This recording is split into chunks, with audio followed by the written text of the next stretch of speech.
नमस्कार, मी मृणाली पिळणकर. तुम्ही पाहत आहात LS मराठी. पाहुयात काही महत्त्वाच्या घडामोडी. आखाती देशात सुरू असलेल्या युद्धाच्या पार्श्वभूमीवर आज भारतात महत्त्वाची बैठक. आज नैसर्गिक आणि पेट्रोलियम गॅस संदर्भात महत्त्वाची बैठक होणार. पंतप्रधान नरेंद्र मोदी सर्व राज्यातील मुख्यमंत्र्यांसोबत व्हिडिओ कॉन्फरन्सिंगद्वारे चर्चा करणार.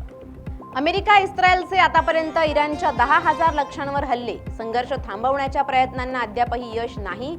दोन्हीही बाजूंनी अधिक आक्रमक भूमिका. इराणला खणखणीत इशारा. अजूनही वेळ गेलेली नाही, आमच्याशी चर्चा करा. उशीर केलात तर खबरदार, ट्रम्प यांचा इशारा.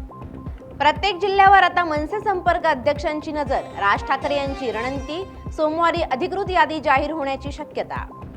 मुंबईकरांना मिळणार लवकरच स्वस्त वीज. प्रति युनिट दर 40-50 पैशांनी घटण्याची शक्यता. 1000 मेगावॅटची पारेषण वाहिनी एप्रिलमध्ये कार्यान्वित.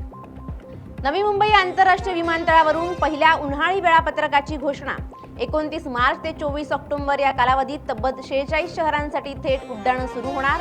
नवी मुंबई आणि मुंबई महानगर प्रदेशाच्या दळणवळण सुविधेत मोठी भर पडणार.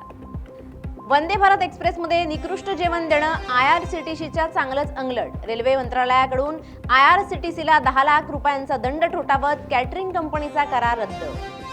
पेट्रोल तुटवड्याच्या अफवेनं टाकी फुल केली आणि गाडीच पेटली. अंबरनाथ नवरेनगर परिसरातील घटना.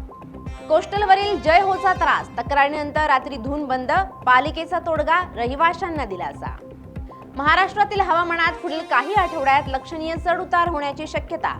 कोकण पट्ट्यात कमाल आणि किमान तापमान सामान्यपेक्षा जास्त राहील. रात्रीच्या उकाड्याची तीव्रता वाढू शकते. हवामान विभागाचा अंदाज. या होत्या आताच्या घडीच्या काही महत्त्वाच्या बातम्या. अशाच महत्त्वाच्या बातम्यांसाठी पाहत रहा LS मराठी.